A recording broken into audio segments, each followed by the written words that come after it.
Audit Committee. I would like to begin with a moment of silence, please.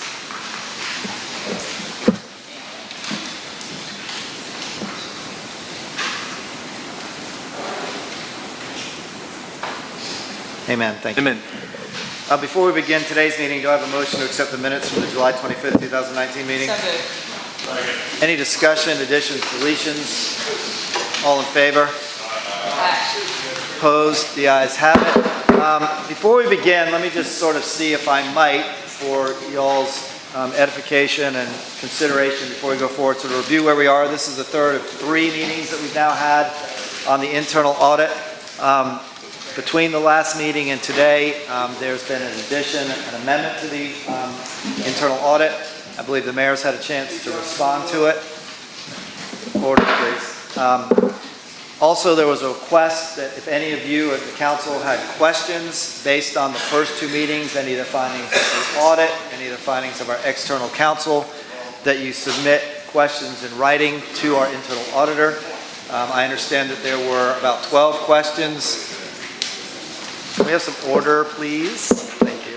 I think there are 12 questions submitted by 2 council members that I got a copy of about 30 minutes ago.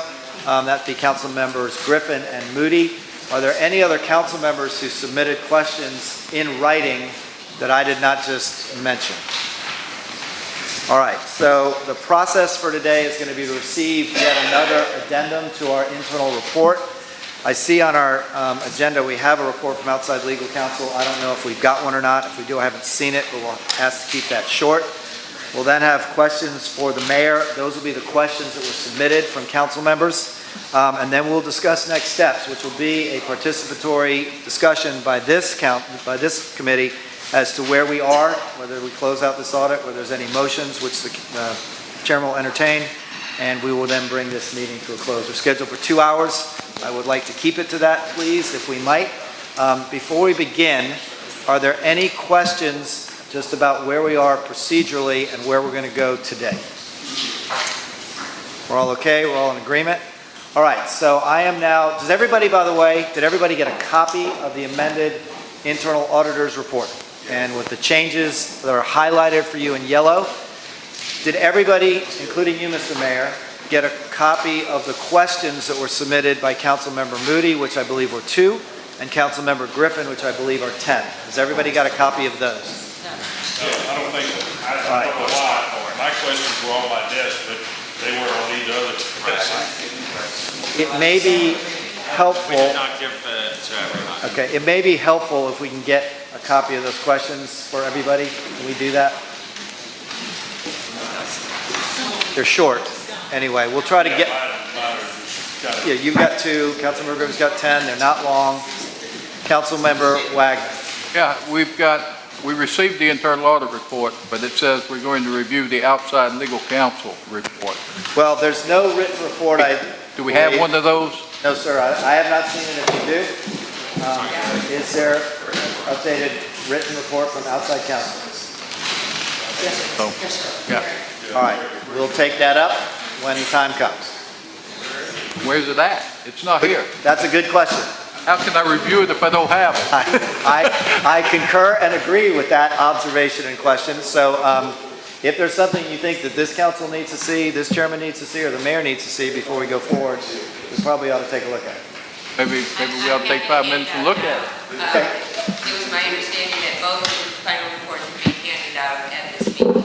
Okay, I'm just looking at what I've got. I think we have it outside. I've got the internal auditor's report, but I do not have a copy of the external counsel's report. Order, we are in session. Thank you. Would you like me to pass it out? Yes, if you don't mind, that'd be great. Just so we're all on the same page, all moving forward, that would be great. Thank you. All right, while our corporation counsel is passing out Mr. Berksted's report, are there any other procedural questions about how we're going to move forward today?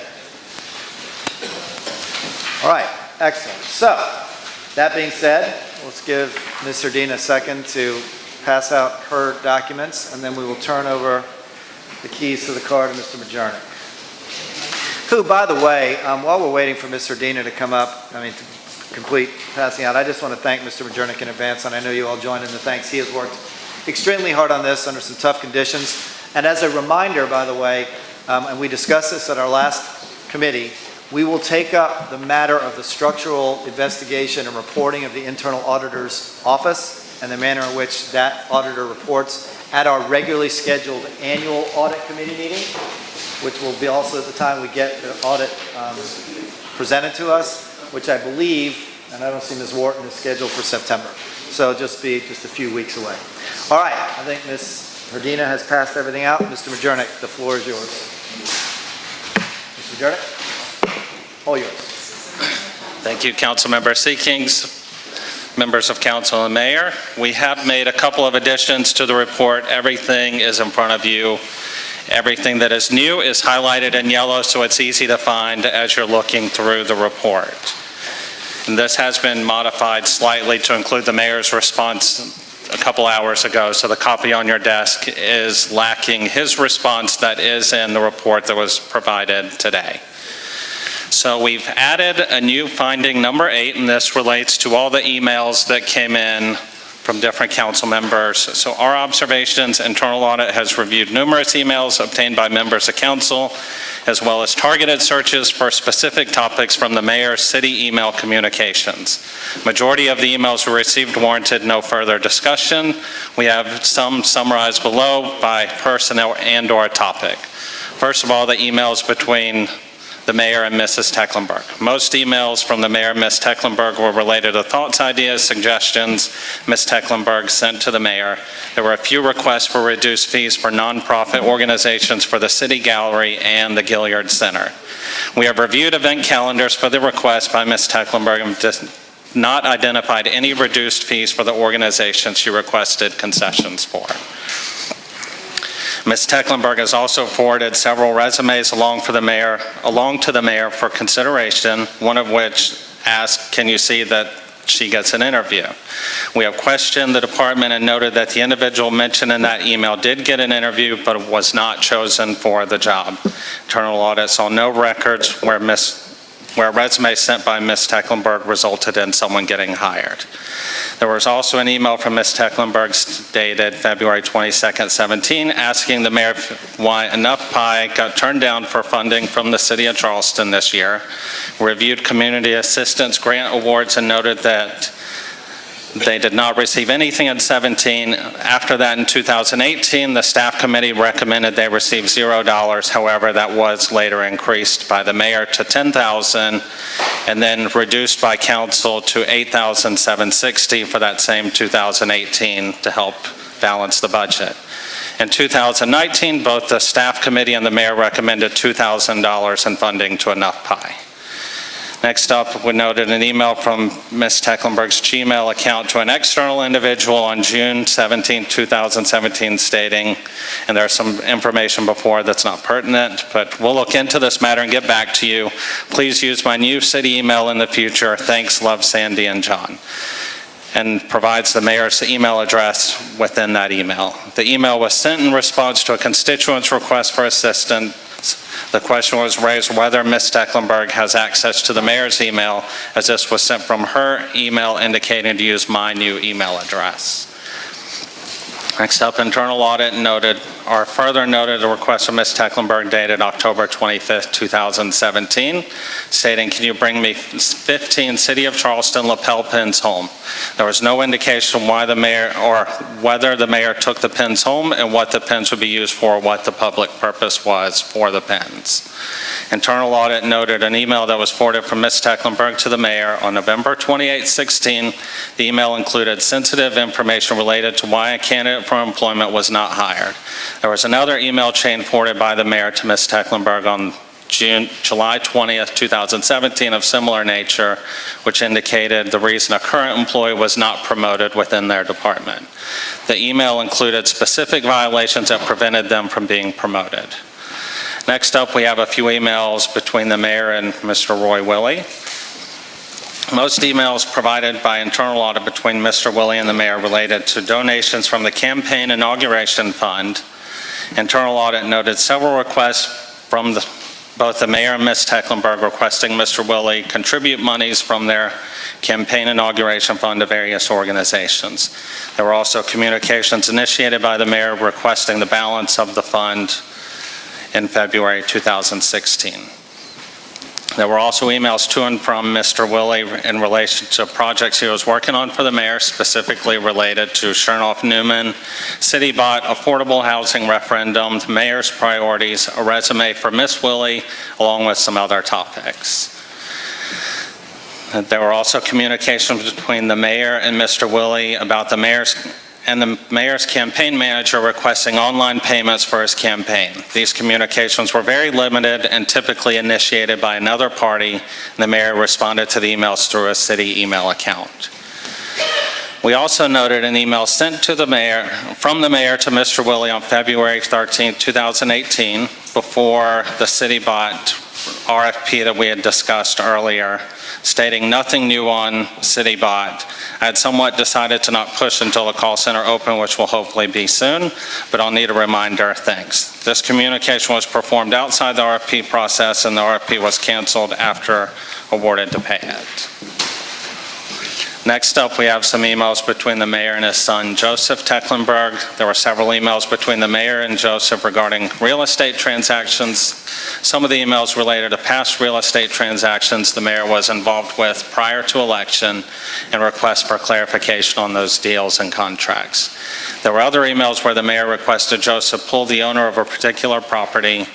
We did not see any communications between the mayor and Joseph regarding any deals the city was specifically involved with. We did note one email forwarded to Joseph on October 10, 2018 regarding to a property on Savannah Highway. The email chain started with the request from the mayor's assistant to the city fire marshal asking, the mayor would like you to your office to inspect the name of the address, Savannah Highway, and the name of the business. Please let me know how it goes, and he would like this done as soon as possible. Thank you.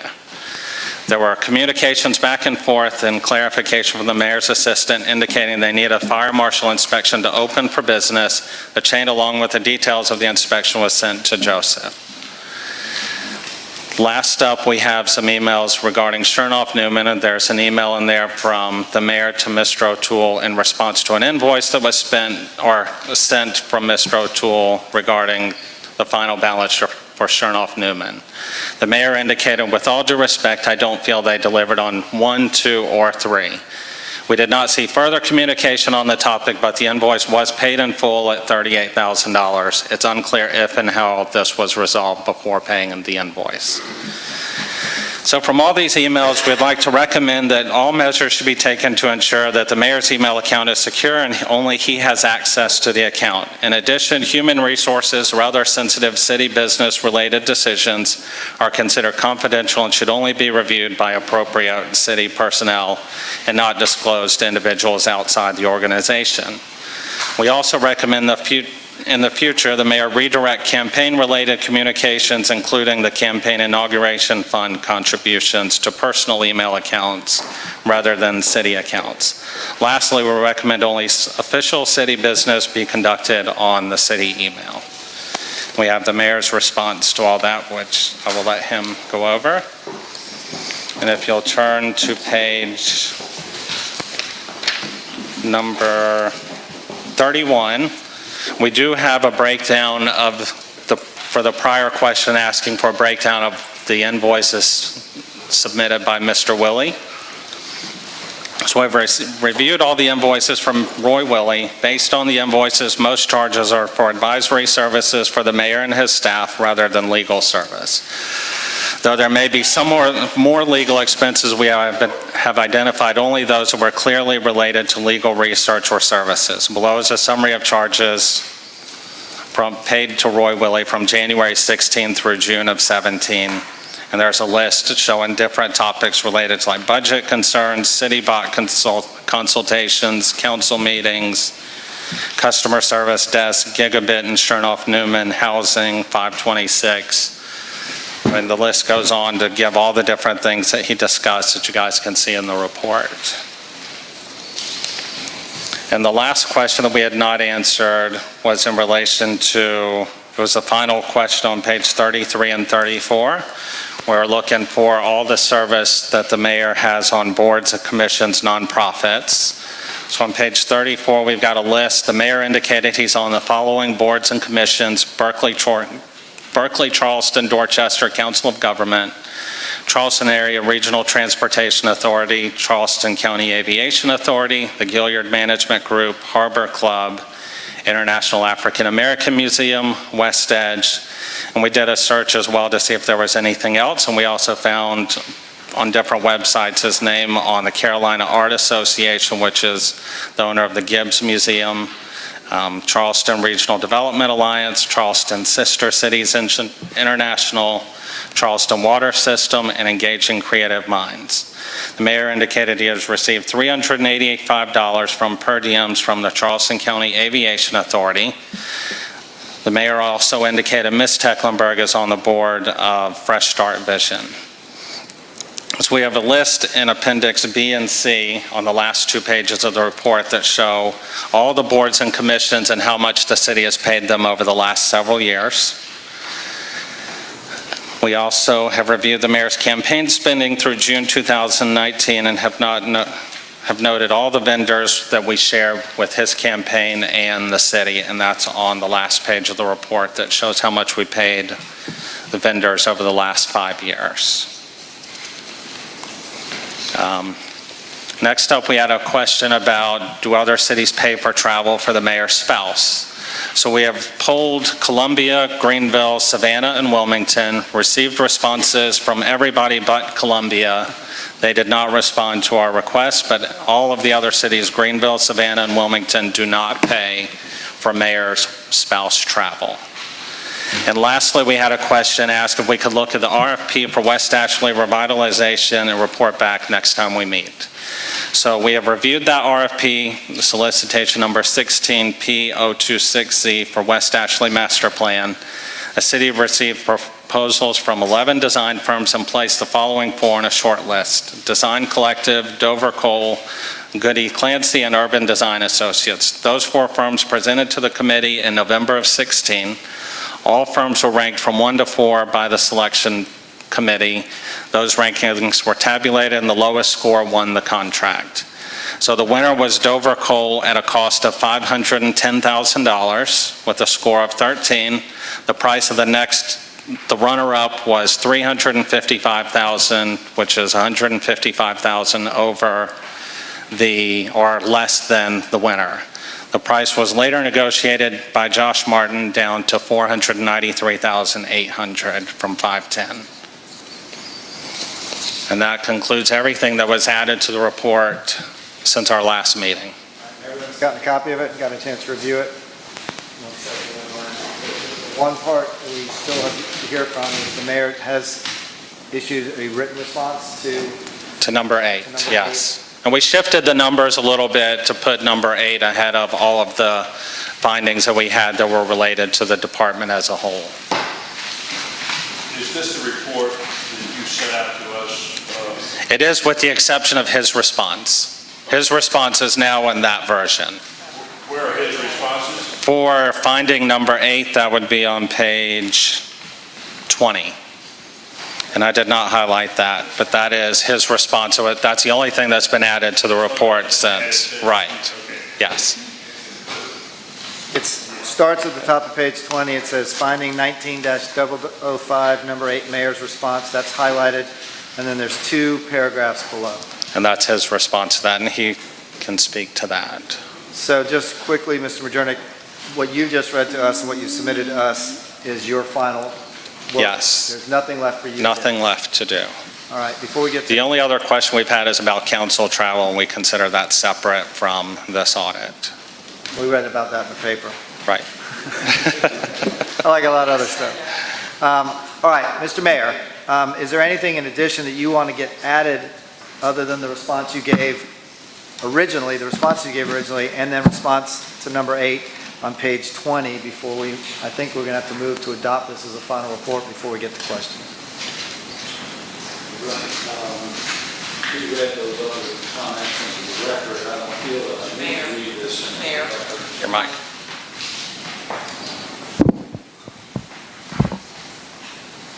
I don't feel that I need to read my comments in the record. They're now in the latest They're version. in there. I didn't get a copy of that, but I presume they're in there. Okay. Yes, sir. I will move that we receive the report. Is that what you? I think we need a motion to accept and receive the report as final from, do Receive the report as final by Mr. Majernik. you have a second? Any discussion? Yes, sir. Journey. The spending on behalf of Mr. Willie, being in the legal department, and 95% of his, I guess, expenses came out the executive department. Do you think that was appropriate for Mr. Willie to have been in the legal department? So based on his invoices, it did not look like there was legal work performed. Okay. So there could have been some legal work behind some of the invoices. It's just not very clear if there were specific legal research. But all that we saw that had specific legal research written on it was $4,000, $4,137.50 out of the $83,000. The invoices that Mr. Willie charged to observe city council meeting, almost 10,000 figure, and even to bill us to look at it online, I think some $1,300, $1,400 Right. to stay at home and look at it online. Who approved that? Who approved That was those? approved by Corporation Counsel, the invoice to be paid, as it fell under their budget. Who approved the action? I'm not sure that it was approved beforehand, but I believe most of the invoices, I think all of them were approved by the same Corporation Counsel who was on staff at that point. In other words, I guess what I'm saying, if I were a consultant and I looked at city council meeting online at my home, and I charged, It's $1,300. $1,347.47, basically, I think it was $150 an hour was his fees. Who approved that? Somebody had to say, well, that action was a reimbursable action. Who was that? I don't know that it was approved ahead of time, but I know the invoice itself was approved by Corporation Counsel at the time. Who approved his scope of work? Let me go on the other end. In other words, I don't know the answer to that. Mr. Mayor, do you know the answer to that?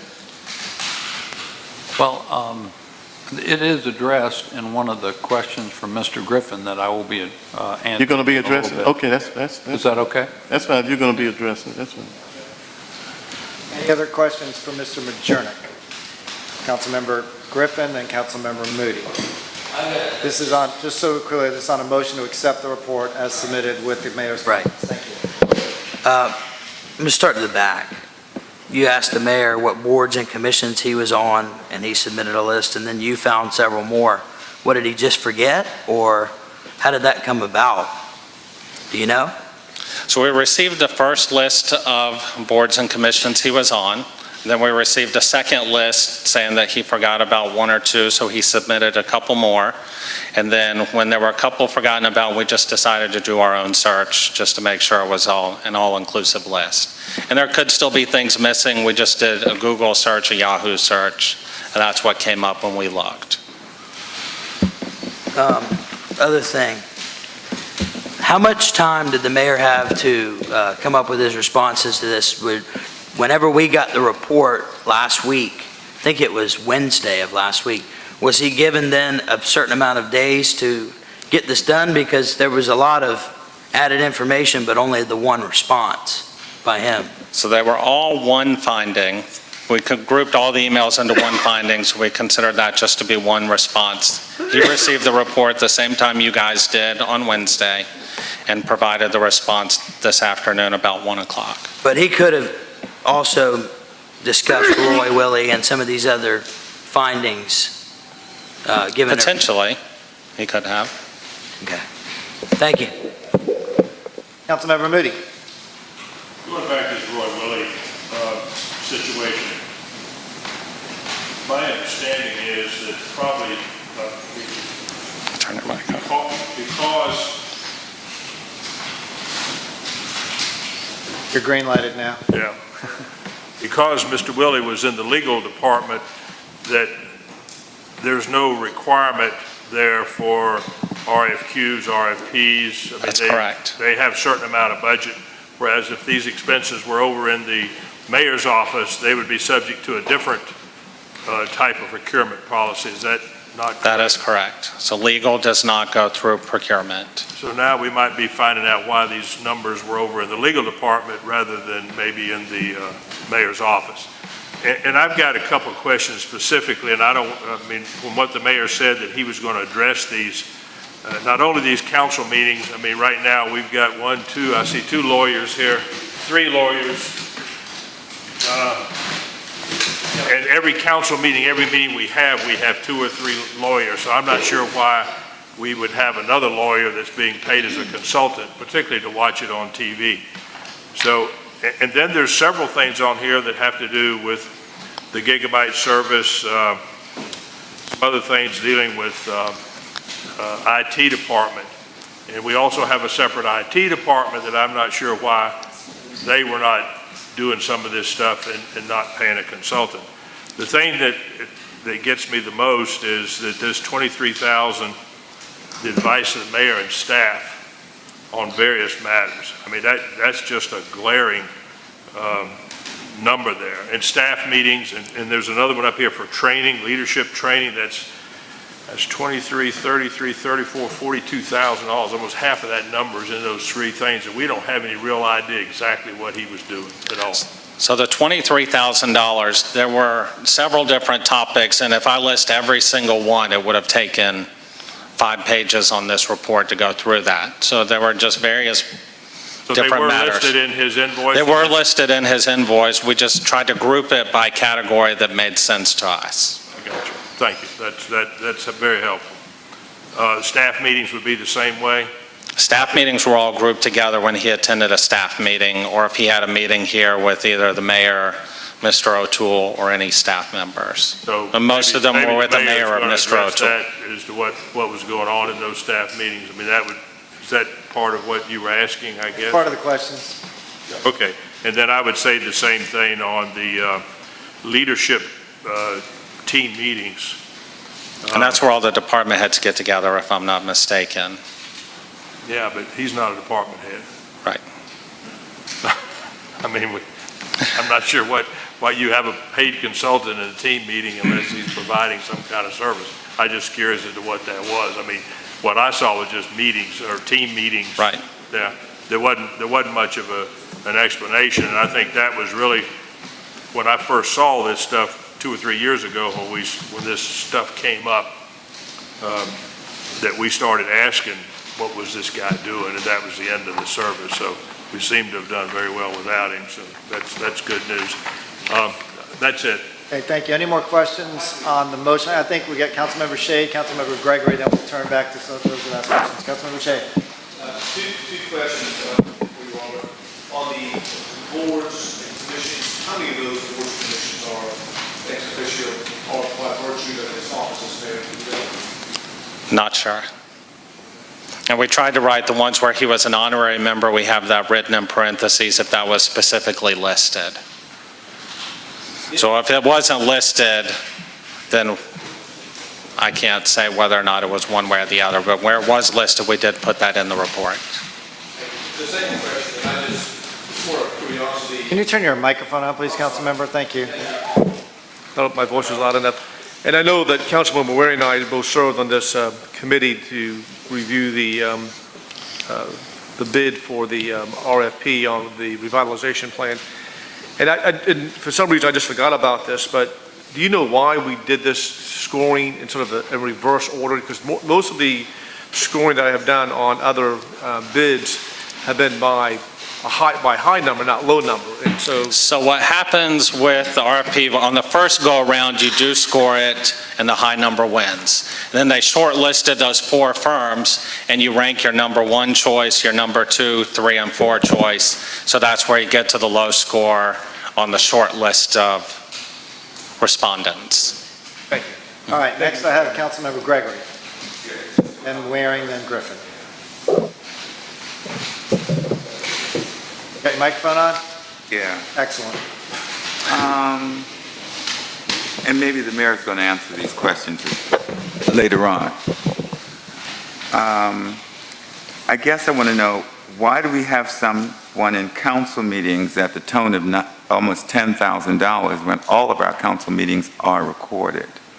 What does he provide that's different from the recording? Doesn't make sense to me. The other thing, why would we pay somebody $150 an hour to sit at the customer desk? Doesn't make sense to me. So the customer desk is where he's doing consultations on getting that set up. It's not where he's actually at the customer service desk. So It's just in relation to that topic. Just to Okay. clear that up. I don't want to, Okay.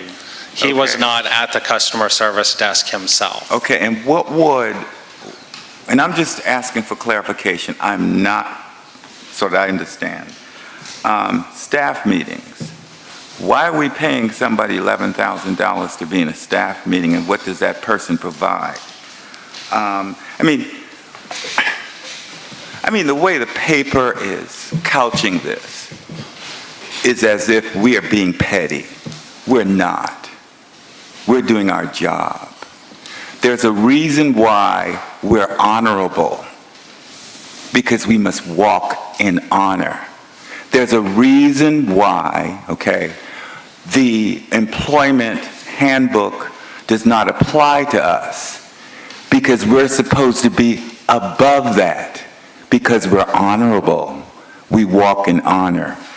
And I can go through this entire list for Mr. Wiley and question each one of these items to the tune of almost $80-something thousand.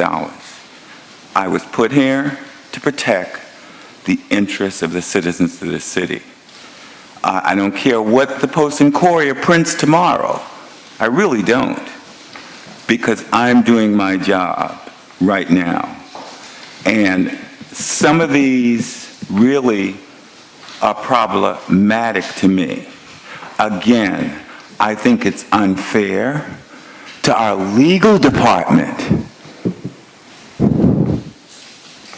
to have to sanction some of this. And we don't even know where the request came from. Come on. We are here to protect the interests of the people of this city. And I'm not saying the mayor's done anything wrong. What I'm trying to do is justify why we're raising these questions. Because if we don't, then we would be remiss in our responsibility, in our oath of office as well. I'm not going to go down the rest of them, but these expenditures raise questions for me. Okay, next I believe was Councilmember Waring, then Councilmember Griffin. Okay, Councilmember Wagner, hold. Councilmember Wagner has not yet asked a question. Councilmember Wagner, thank you. Again, still on this motion to accept the internal auditor's report. Got it, thank you. Well, first of all, my wife thinks that you probably owe her probably close to $1 million, because she's watched every one of these things at home for at least 7.5 years at this moment. So, hon, I put in your request. Oh, wave. And she's watching now. Yeah, we waved to her. There you go. No, in all seriousness, this is an excellent report. It has actually gone beyond the original scope, as I think outside counsel has mentioned in his response. You've done a remarkable job, Bud. Thank you. That's me, I've only done a few of these in my life, but it's okay with however many I did, because we're talking about what's right for this city. You are, so is outside counsel. I have one question now that it's been brought up on some of the bills.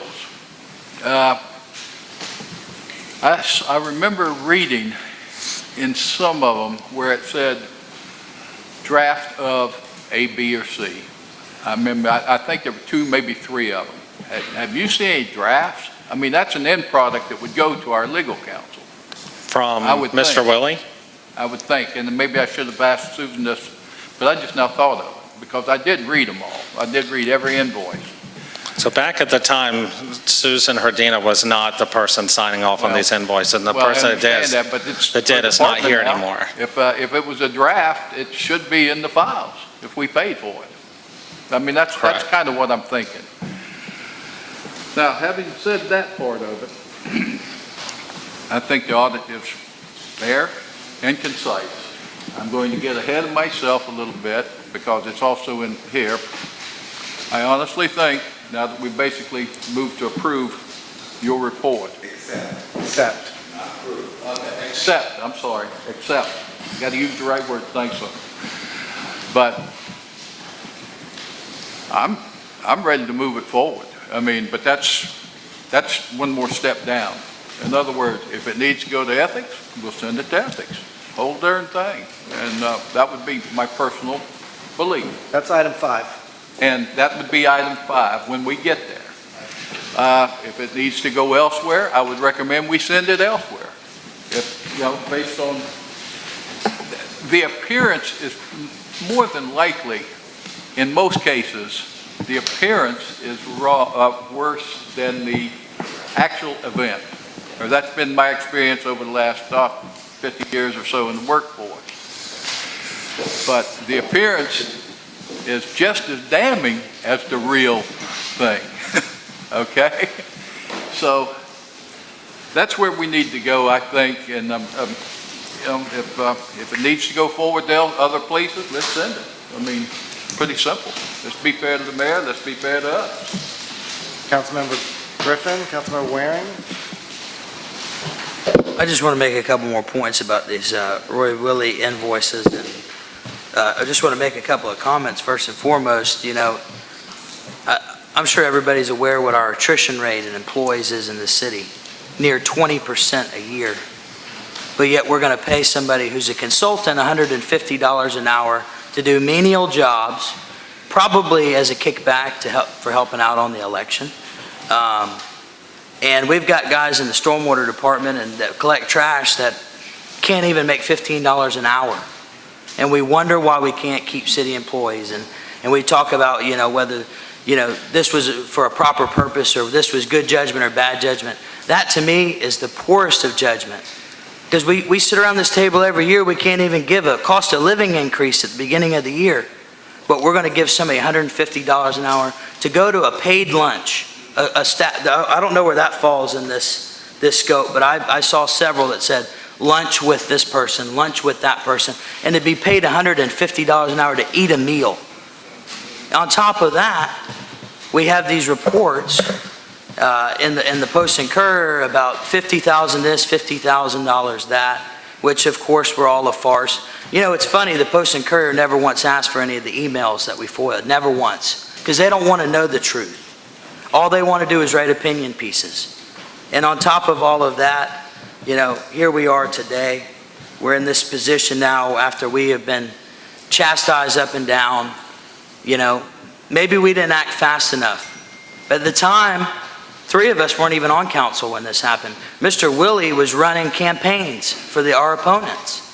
And we sat there, we waited. We never could get a straight answer. And even today, when given the opportunity, I doubt we're going to hear a legitimate reason of why he was paid or why his wife was then given the opportunity to be a municipal court judge. All of those things just don't sit very, very well with me. And when it comes down to it, this man, after getting $150 an hour for over a year, from January of 16 to June 17, all of a sudden, for the next 6 months, he worked for free. He worked, we saw him at the meetings, he was here, he was watching everything, and all of a sudden this last invoice just vanishes away. And out of the goodness of his heart, he worked for 6 months for free. This number could easily be $100,000 or more if that last invoice would have been paid. And I have heard there was an invoice. It might have got hidden because thank goodness council stepped up and said, if we see one more invoice from this guy, we're going to bring it out to the public. We finally did that today, and if that guy never steps foot in this chamber again, then this audit was worth it for me.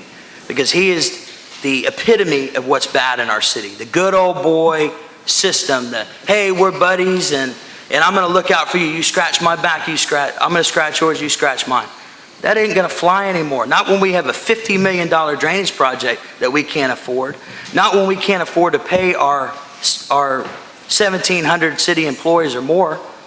We can't even get to $15 an hour. We can't even give them a cost of living increase. But yeah, we can give this guy $150 an hour over 18 months and more if we would have, if that last invoice were to come up. So I'm disappointed. I cannot wait to hear what the answer is on this. Yeah, so what? We went outside the original scope of work maybe, but we kept a guy who was totally bad for our city out of this chamber, probably, hopefully for good. And that to me is worth it. Still on the motion? Further? My colleague just talked about this going to the Ethics Commission and something, but it's my understanding from our last meeting, it does not take an action from this meeting for this to go forward to the commission. If I heard the attorney correctly, what the last time we met, okay, the commission can do, initiate its own complaint based on information that has been, and I was very direct as to whether or not there is enough information here for the commission to initiate its own complaint, absent complaint, and I think the response to that is yes. Just want to make sure the record is clear on that. We don't have to do anything based upon our last discussion.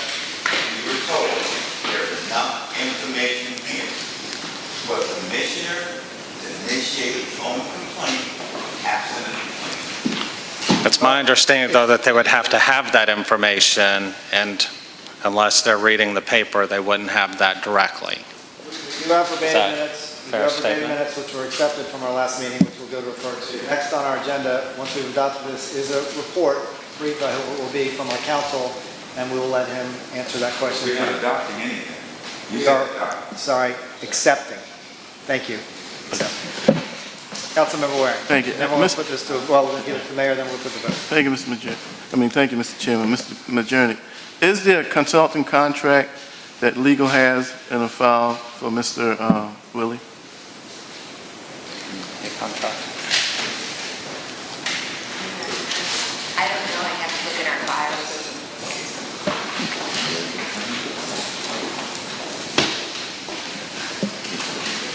Councilmember, I'd have to go and look in our files and report Well, I back to you on understand you that. didn't know that question was coming, but it certainly would be good if that contract could be made available, because the scope of his services certainly were very wide. The second thing is, if his services were so vital, now that he's no longer here, who's now doing those functions? Since his leaving, I asked that of you and Mr. Majerni, who's fulfilling that role today? Because, I mean, there may be another contract out here that we don't know about, but I mean, is it another contract like this consulting contract that Mr. Willie had in the legal department currently? Councilmember, we hire lawyers for a variety of services. I can't speak to whether there's one who does just what Mr. Willie did. I think as And that's what I'm asking. I'm asking about the scope of services. Have you seen the I list have. of $83,000? I have. Do we have another consultant that's an attorney that has the wide array of going from, well, number one, that's coming out of city council meetings charging $150 an hour to sit in the meetings and to look at the meetings at home at television, or to come to department head meetings that we're paying $150 an hour to do that? We don't currently have an attorney who does that. All right, thank you very much. Thank you. Thank you, Mr. Majerni. Okay, so as part of accepting, not approving, accepting. Oh, Councilman Lewis, I'm sorry. Most of my question has been answered, but I just want to say that this council initiated an investigation. Yeah, okay. This council initiated an investigation. Our internal auditor did what we asked him to do. We was accused of, in the newspaper, just beating up on the mayor, trying to find things on the mayor. But the mayor and his staff has done what we asked them to do. So we have final product. So it's now up to us whether we act or don't act on the final product when it comes down to making some recommendations. But I'm satisfied with what we have here at this point. Thank you very much. Okay, as part of the final report, Mr. Mayor, is your comments, do you have anything you'd like to add in addition to what's already been presented today to be accepted into this final report? Well, I would just make a couple of responses, and I would like to hold my response regarding Mr. Willie to the specific question coming up in the later section. But his initial question regarding my responses to all of these emails is admittedly pretty general. That's because I agree with the recommendations of Mr. Majernik in this case. I concur that my email account should be secure. As far as I know, it is. The one of the emails that I specifically responded to, in fact, addressed that. Yes, there was an email addressed, Dear John, to me that was sent to Sandy, and she said, you know, John, I got this email from Mary Ann, and she's asking about this, and I replied through Sandy's response, and it said, Dear John, and I replied, since it was in her email, you know, at the bottom of my response from Sandy and John, which my wife, having previously run a gift card and invitation shop, always taught me to put the wife's name first when you're using both you and your spouse's name. So, in fact, that email account has never been shared access-wise with anyone else.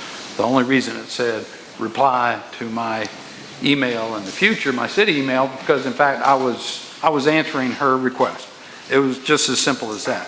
So I concur with that, and I also concur with the fact that personal email should be minimized. And I admit that over 4 years' time, amongst tens of thousands of emails, that yes, there are some personal emails that came and went from my email account.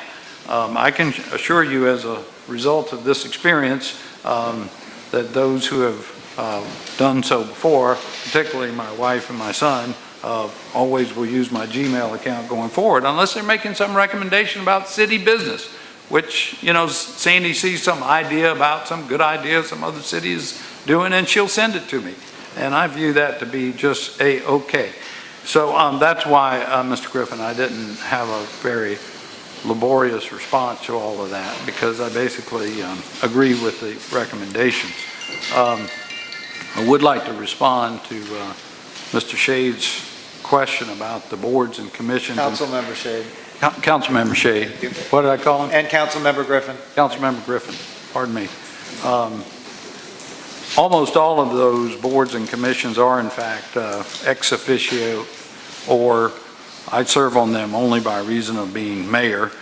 The only exceptions are the Gilliard and the International American Museum, which since all this has come up, I've actually requested those two organizations to make my position ex officio. I think it should be. Their boards haven't met to respond to that request yet. I did join the Harbor Club board because I'm supportive of their move to West Edge. And the only other two, I didn't even know about engaging Creative Minds. I guess they put my name on there for some honorary reason, but I've never been invited to a board meeting or anything like that, so I presume it's an honorary kind of thing. So I think most of the rest of the remarks were about Mr. Willie, and I'll save that for when that question comes up. Nothing in addition. So the report as submitted from Mr. Majernik with comments from the mayor is now before this body for acceptance. Is that a motion, a second? I wasn't clear on the last part with the mayor said he's going to save his comments for Mr. Willie. I mean, when is he going to address that? We are going to, as soon as we hear from outside counsel, then get to council questions, which include written questions that came from Councilmember Moody and Councilmember Griffin, and included in those questions, which you have a copy of, are questions directly about Mr. Willie. Yes, sir. But I'm putting the cart before the board. Should we hear the answers to these questions before we accept them? Well, my view of that is no, that we've asked the internal auditor if he's done all the work he's going to do based on what we've asked him to do. There is also, as you see, number 5, next steps. So I do believe we should accept as final the work that we asked him to do and go from there. But of course, this is a body of the whole. I just think that's the way to go. If there needs to be additional work or something else. Well, let me speak to the work, Mr. Chairman, if I. And that's why I asked Ms. Hardina if we had a contract. If there's not a contract, how do you know these are allowable expenses, Mr. Majerny?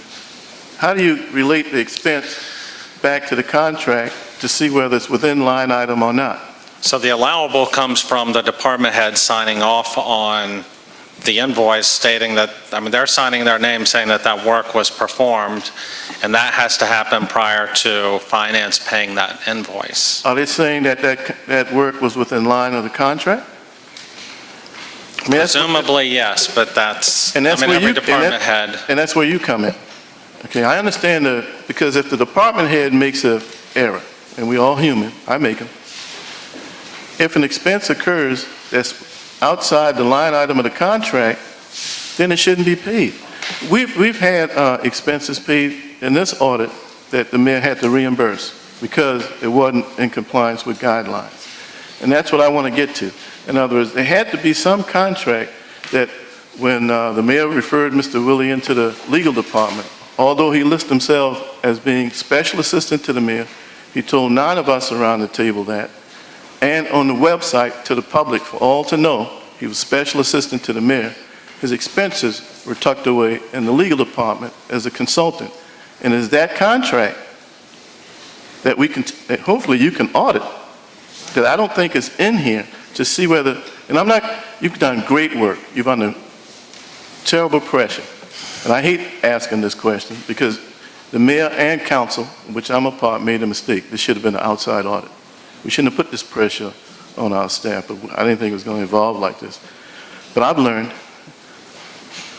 But I don't see how, from an audit perspective, Mr. Chairman and Mr. Majerny, that we can say that these expenses are allowable expenses if it's not tied back to the contract. Because council could have made an error. That's all I'm asking. Get a copy of the contract, and these expenses, for example, sitting in on a department head meeting. Mr. Moody, Councilman Moody said he's not a department head, and we all had a chuckle on that. Well, maybe the contract said that he was supposed to sit in on department head meeting. Right now, I don't think anybody in this room knows that. So prior to accepting the report, I'd like to see whether these expenses have been tied back as being approved by the contract from Mr. Willie that legal department accepted. We have a motion and a second, and certainly the chair will entertain a motion to defer if that's, you think. That's my motion. That's my motion. All right, discussion.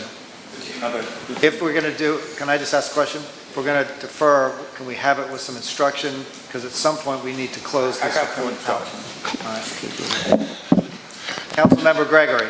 I'd like to see the report from Mr. Wiley.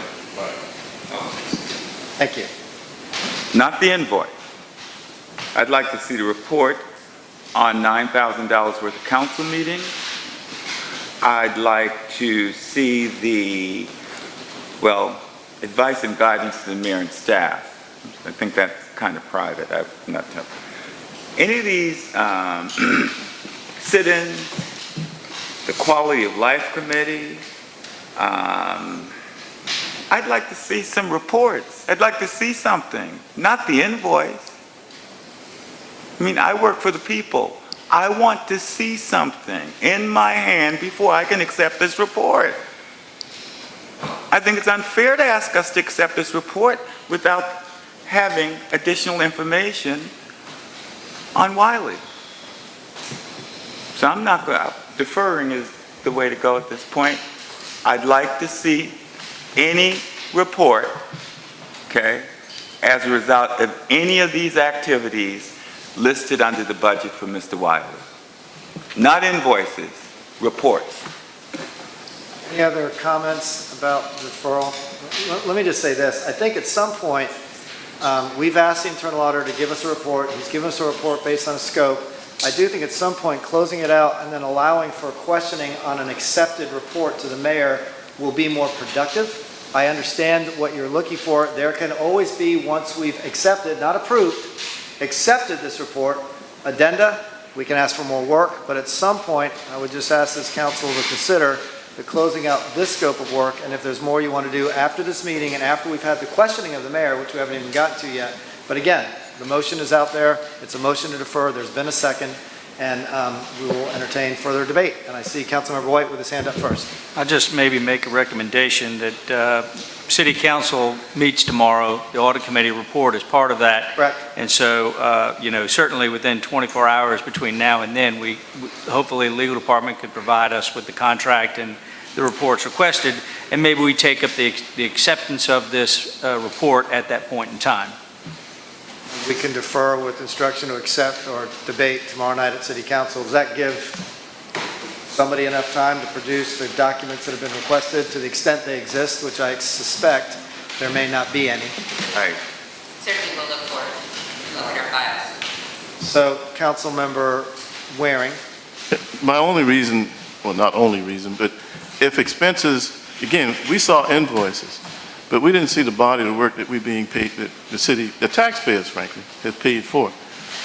And if something was out of line of the contract and we paid it, then it needs to be reimbursed. It's a finding, okay? So I don't see how out of almost $84,000 worth of expenses, I would hope all these are line item expenses in Mr. Willie's contract, and he complied with all of them. But right now, from an audited perspective, I need to get this from you. Do you know that? Do you know that he's actually within the line items of his contract? I do not. Okay, thank you, Mr. That's why we need to defer. All right, we have a motion on the floor. It's been seconded. Do you have the backup documentation for any of this? I have as a part of your invoices. audit, I do not have the reports, the product of the work. but isn't that a part of the audit, though? Not necessarily, and if a department head, Yes, it is. okay, Well, let me well, we can intercede add here. that. Let me intercede here just for a moment. I think what we asked him to do was to audit expenditures, and he has seen the invoices, and he has reported on the invoices. There's many And that's- invoices, there's many expenditures that include work and reports that were done later. So if we're asking for that, I want to just make sure we don't send Mr. Majernik onto an entire new safari, which is what this may be, if we're asking for backup document on every expenditure he's looked at. And just so we're clear with him, okay? My view is he's brought to us what we asked him to bring. These are legitimate additional questions. Again, reasons why I do believe we should bring this part of the audit to a close and expand, but we've got the motion on the floor. I'd like to add one thing that says that this Willie invoices were part of the legal department, not the executive department, so they were not the original scope. So we did add this on at the back end of this audit and did not, we were asked to give a list of what he charged us for. So this is not necessarily, while it's within the audit report, we did not do a full audit on these invoices. We gave you the question, we answered the question that was asked. And I appreciate that. Councilmember Moody. Yeah, Mr. Majority, we need to move on here. We're really in the weeds. Yep. I mean, you've given us a report on what you found, and I accept that report. I am sure somewhere we have an engagement letter with Collins and Lacey, and we have a written report on what has been done by their firm on this stuff. We have invoices from Mr. Willie. We don't have a contract. We don't have a scope outlining procedure or anything else, nor do we have one single piece of work product that tells us what was done for $90,000 or $83,000. That's what we're asking for. It may be there is no contract and there is no work product. That's an answer. That's all we're asking. Understood. Got it. And I think we've heard from our team that they can get us that answer quickly. Yeah, there ought to be a contract somewhere, and there ought to be any reports, either in the mayor's office or in the legal department. Councilmember Shea, did you have your hand up? Well, I just was going to echo what I think Councilmember Moody is saying. If we vote to accept the report tonight, this afternoon, any additional information, that falls under item number 5 on our agenda on the next steps. We can then say we accept the report or don't accept the report. Then we can make determinations as to getting the things I think Councilmember Waring and Councilmember Gregory are asking for, and then we can determine what we want to do following the receipt or the lack of receipt of that information. So I would urge us to go ahead and let's accept the report. That gives us a stepping stone to what we may or may not want to do from this point forward. Councilmember Waring. Mr. Chairman, this is a cloud. We know that. I'm sorry? This is a cloud on a cloud, C-L-O-U-D as in David, a cloud on the report. Excellent work to this point, and what Mr. Majernik did, what we asked him, he added up the invoices. That's what was provided to Mr. Majernik. The question about the contract and the actual summary of work performed for that, and I understand Mr. Majernik saying that this expands the body of the scope of the audit, but the truthful part about it, you didn't know this, Mr. Majernik, but Mr. Willie represented the members of council at the time that he was the special assistant for the mayor. And like, as I said, that was on his website, so I accepted him at that. No way did we know only 5% of his time was spent, and less than 5% of his time was spent in the legal department. So had we known that, we would have included that up front. This happened as a result of your good works. So to push this through, it's not going to take a whole lot of time to find out. Just as Councilman Moody held up the summary of report for the legal firm, either we have that in the legal department or we don't. Either we have the copy of the contract or we don't. And then Mr. Majernik can come back and tell us that. I think you may be able to tell us that by tomorrow, hopefully. I suspect the answer is he can. All right, thank you. Motion, just again, so we're on a motion to defer with a second. Councilmember Wagner? Yeah, that'd be fine. All right, well, we're going to give you a chance to vote on it in a second. Actually, I was going to ask what happened to 3B, but... We're going to find out how you feel about it in one moment. Is there any other discussion? I just want to make sure we're clear, and please let me know if I'm not accurate. We're going to defer this until tomorrow night's council meeting with a special request to infill any information about a contract, a scope of service, or any kind of work for the engagement of Mr. Willie or any work that he might have done. Am I correct about that? Right. Now, I want a scope of work that's going to tie back to this $83,000. I understand. Okay, all right. I think everyone's very clear on that. All right. Any further discussion? All in favor? Aye. Opposed? The ayes have it. All right. All right. I'd like to abstain. All right. Fair enough. All right. Yes, sir. Councilmember Mitchell. What is, the deferred? Till tomorrow? Huh?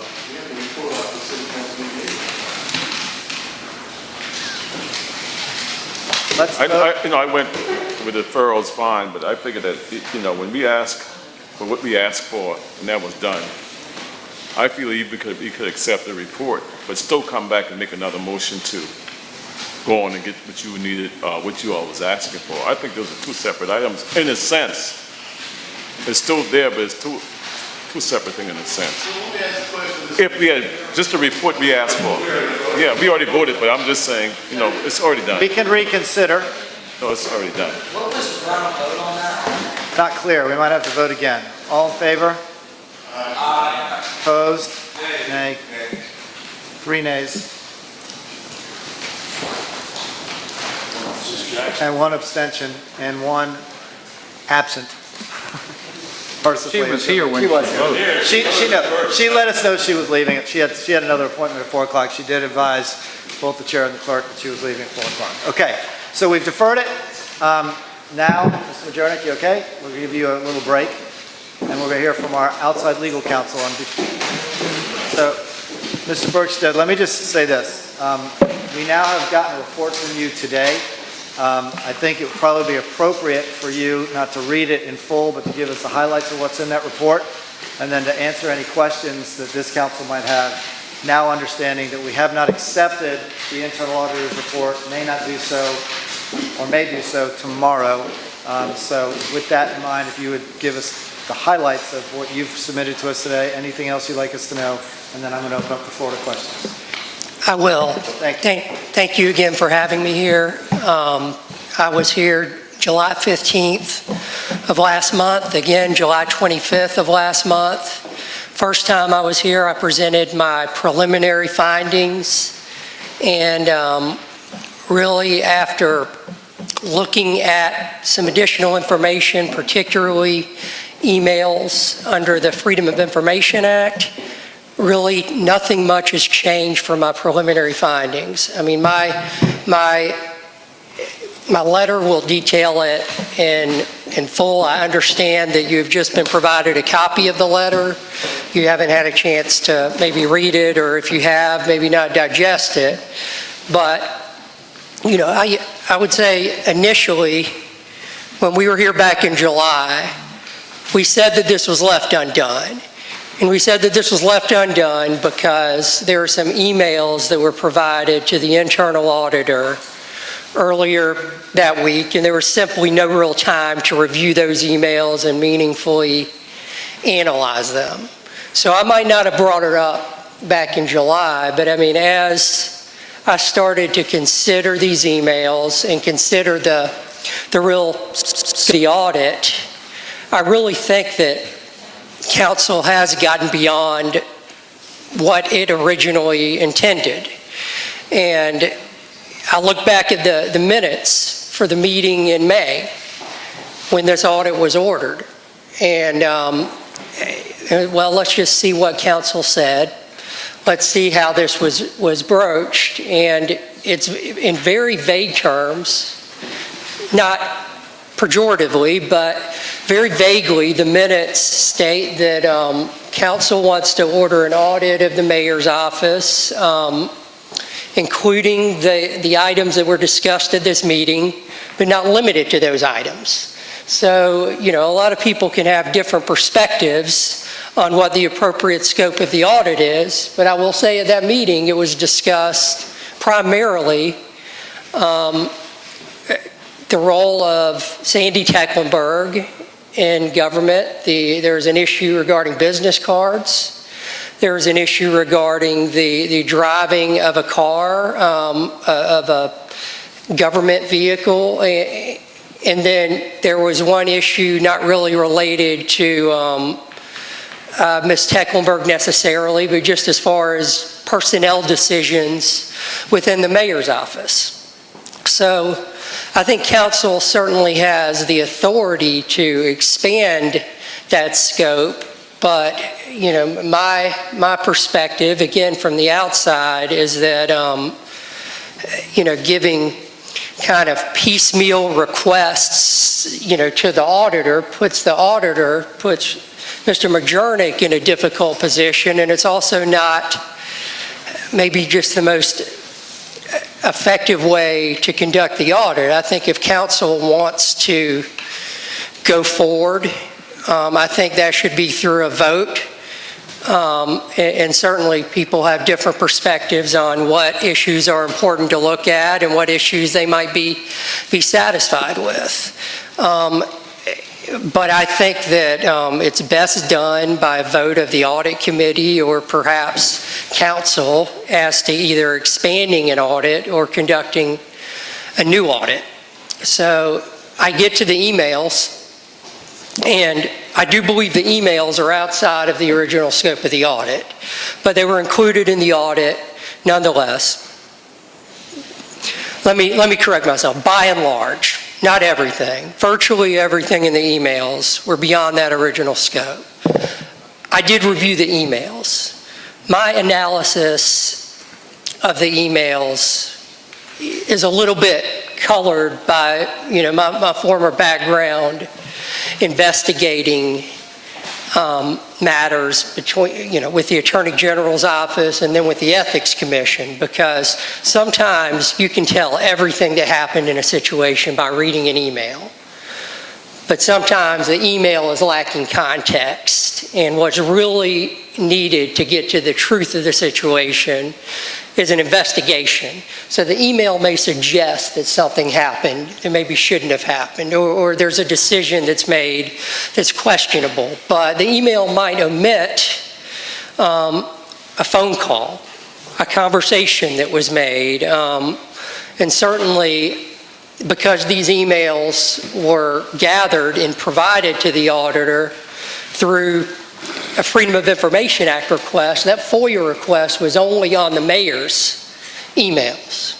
So if two city employees were discussing an issue, the same issue that's the subject of one of those emails, but the mayor wasn't on that email, that wouldn't be included, and some important context may be missing. Now, all that said, these are all caveats aside. I'll look at the emails, and I see four categories that I think are even worth discussion. One, I could continue, or, well...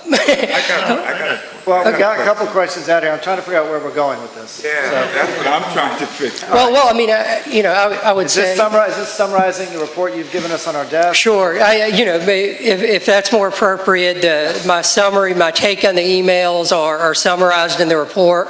What's also summarized, or not necessarily summarized, there's a conclusion and next steps. Right. And I understand we may be waiting for next steps until later in the meeting. So I think Councilmember Waring actually had his hand up first, Councilmember Gregory, but...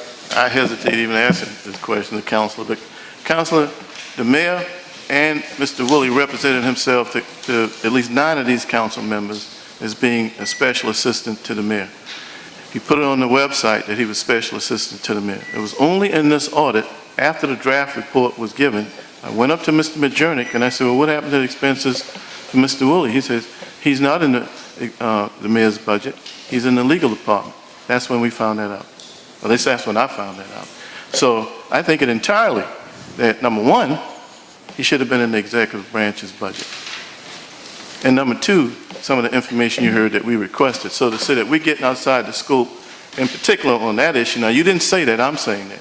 If that is your question, that we're getting out of the scope by asking about Mr. Woolley, matter of fact, that is my question to you. You think we're getting out of the scope of the audit, asking about Mr. Woolley, now that you know that the mayor represented and Mr. Woolley represented the members of council and to the public by virtue of his website that he was special assistant to the mayor? It only assumes he would be in the mayor's budget. I mean, really, council who made the vote on the scope of the audit, only the individual council members can know what they intended by the audit, so you would certainly know, and really council as a body, what was the intended scope of the audit better than me. But I would say that my perception of the audit when I got brought in was to look at the internal auditor was looking at the mayor's spending decisions, personnel decisions, and then even though procurement wasn't even really brought up in May, they decided to roll procurement in there. Now, whether that, could be in there, the directive was so broad that it could be anybody's guess, but I think the best way to do it is for council to speak as a body and say whether they want further investigation on an issue, and if so, clearly define that issue. Well, I think we did that. I think we did that in our motion to defer. I think Sure. Councilmember Waring would agree with me on that. Councilmember Gregory, then Councilmember Griffin. You know what spin is, right? Spin? What spin is when you're spinning an issue? Well, Yeah. let me get to my question. Yes, sir. The one thing that I've learned throughout my career is if there's something negative out there on you, you never repeat it. Others can, but you never repeat it. And my question to you is, why is the term self-dealing in your findings? And isn't self-dealing a legal term? Now, I know you used the terms it does not appear as, okay?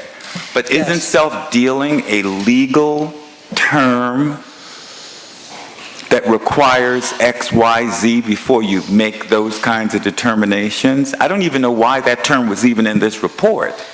I mean, I didn't give the term self-dealing much thought. I mean, it may be another another term could be used, Go but ahead. self-dealing is not clearly defined.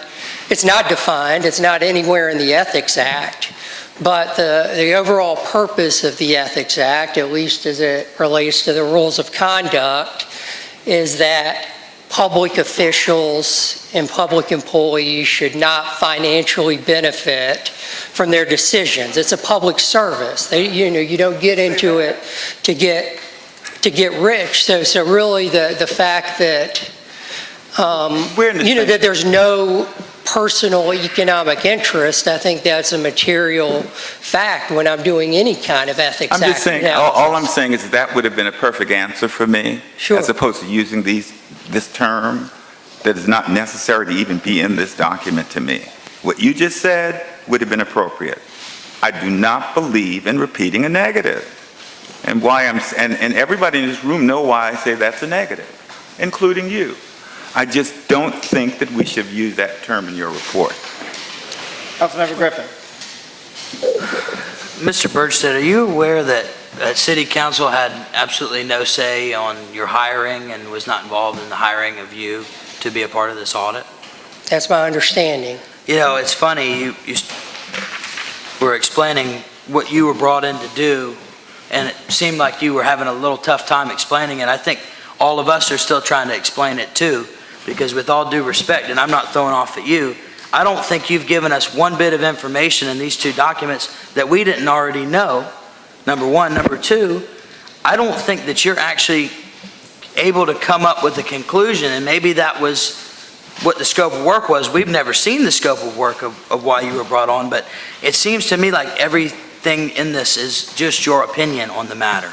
You said that it doesn't hold any weight with the Ethics Commission, and you're not drawing any conclusions. So can you explain what you were brought in to do? Because at this point, I believe our Corporation Counsel has made a huge mistake in bringing in outside legal counsel, because we have not really gotten anything that we couldn't have probably drawn this conclusion. You haven't actually drawn any conclusions. You've given a few recommendations that pretty much are the same that were outlined in our auditor report, but were you just brought in to make sure that we didn't mess up, or were you brought in to just, it doesn't seem to me like there's anything that you're really willing, and I'm not throwing off on you in any way, shape, or form, but what I'm saying is I just still don't understand what your purpose in this process was. Well, you may ask Corporation Counsel, but as I understand my role here, the internal auditor is an employee of the city. He's not a lawyer. The general counsel, Corporation Counsel, is an attorney, but she also is appointed by the mayor and subject to has a relationship with counsel through her role. So, I mean, really you need somebody, as I see it, to come in and evaluate. The auditor looks at the finances. The auditor says this decision was made. What does it all mean legally? That's what I come in here to do. And it is a little bit tricky, and I don't take any offense, but I'm trying to guide Corporation Counsel, I'm trying to guide the auditor that, okay, X, Y, and Z happened. That is not going to be a legal issue. That may be a decision that shouldn't have been made. That may be a bad decision. It may be a good decision. It may be within the mayor's discretion. But that's not a legal issue. X, Y, and Z is a legal issue. Now, I say I'm very careful about not going and saying that anybody violated the law. I mean, because one, it doesn't matter. I mean, I could say it, I could shout it on the streets of Charleston. I could shout that somebody didn't violate the law on the streets of Charleston. But I mean, until the Ethics Commission or a court comes and makes a call on that one way or another, I mean, there's a lot of subjectivity that goes in that. But what I can do is identify the issues. Now, I try not to any kind of close call. Let me just put it all out there. And sometimes I don't know the answer. There may be something out there where, yes, The Ethics Commission may find a problem with it, and they may not. But if the mayor walks across the street in green shoes, I can tell them, that's not a violation of the Ethics Act. So you were basically... I'll make the easy calls. I'll identify the issues. I mean, as far as the hard calls, I just think, let's guide them to see what's the legal framework. So whether you were I make here... a conclusion on it or not. You were here to guide legal counsel and be a legal resource to the auditor to make sure they were drawing legal conclusions.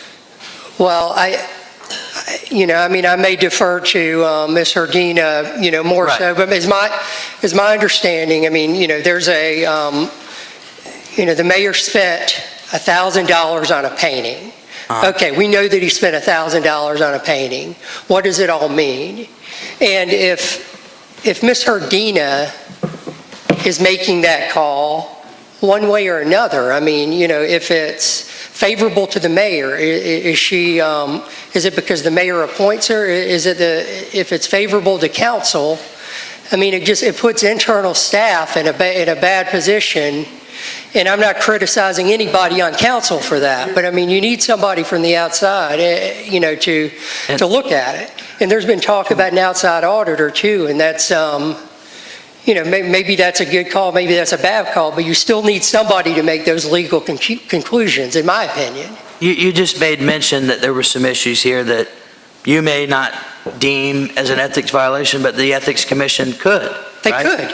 So why wouldn't we err on the side of caution and turn that over to the Ethics Commission so that they can make that judgment call if you're not sure in your mind whether or not, you said they could not. Don't you think it would be responsible to go to the Ethics Commission and just find out whether or not they think it's an ethics violation? I'm not saying you shouldn't, and I'm not saying you should. It's certainly an acceptable thing to do. I know that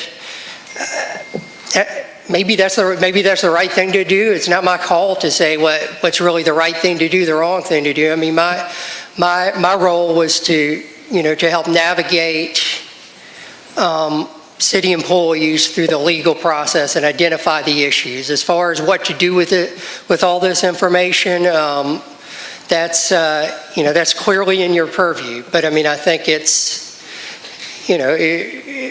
I think I have a little more clarity now. Last question. What is this $1,000 painting you're referring to? Okay, I may have, I don't know anything. That was a hypothetical. I'm sorry. All right, just want to make sure. I know there was an issue with a painting that was in one of the audit reports. So yeah, okay. I think Councilmember Wagner, then Councilmember Shade. I'm going to be pretty brief. I'm just... Thank you. I appreciate everything that's done here. I remember the first day you were here, and basically I thought you had come to the conclusion there's no big problem there. No ethics complaints. I think that's probably in the notes. Okay? And then during the last session, one of the council members read some emails to you, and one of the questions was after that, do you still have that same opinion? And I'm pretty sure I remember the no there.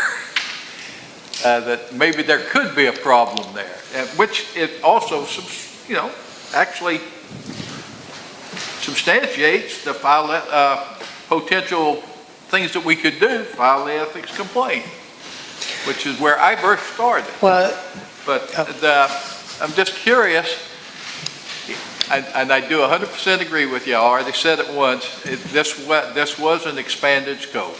It was not within the original scope of the audit. Now that we know that, somewhere in here I read about 4,000 emails. That was just beyond, it wasn't physically possible to do that in that period of time. I will tell you, yes it is, because I did it. And it really boggled my head. But, and to come up with just what we've got it's just a hell of a good job by the internal audit staff. And, I will say that till I die, which could be any minute, but, but real bottom line, we say it once, you got to come back and talk to it at some point in time. Sure. It wasn't a problem, there may be a problem, therefore I would offer you this suggestion, that suggestion, no, that's where I would go. And on the expansion of the audit, any investigation, any audit, you follow the trail. It doesn't matter. It doesn't matter. You might be looking at the mayor, but, find out Rick's done something, you gotta go jump over there. Yeah, I'm talking to you over there. Oh, no, yeah, sure. I mean, you know that. I mean, my God, you've been doing this long, not as long as I have, but I know you've been doing it for a very long time. Now, nobody's been at it as long as Mr. Moody, but bottom line is, you're allowed to jump over if the trail leads you over there. And in this case, it just happened to be 4,000 emails, give or take a few. And I won't say I read them all. I probably got 3,800 of them. I didn't keep count, but and it was, it was very interesting. And that's why I say my predominant word is there is an appearance that something, there's smoke. And maybe this is smoke. Now, he called it a cloud on the whole process. Sometimes there's a fire, but maybe there isn't. So, like I said, I'm ready to get forward with it. If we need to go ethics, we go ethics. If we need to go somewhere else, we go somewhere else. But, we've already spent another hour and a half here, and we've not really got much further than where we started. Well, let me respond to something, and let me clarify to something, and I appreciate your comments. I do. I mean, I know you was maybe characterizing something that I read that, I said there's no Ethics Act issue. And I said there may be a problem on July 15th. And I said there might be a problem on July 25th. And I say that, I say the same thing today, but it's not there's no pervasive there's no pervasive misconduct, and I'm not going to use self-dealing. I mean, there's no personal economic interest. Right. There you go. I mean, there was an issue regarding a nonprofit, so there's a business interest, and that could be an issue, but there wasn't any personal economic interest there. In the other issues,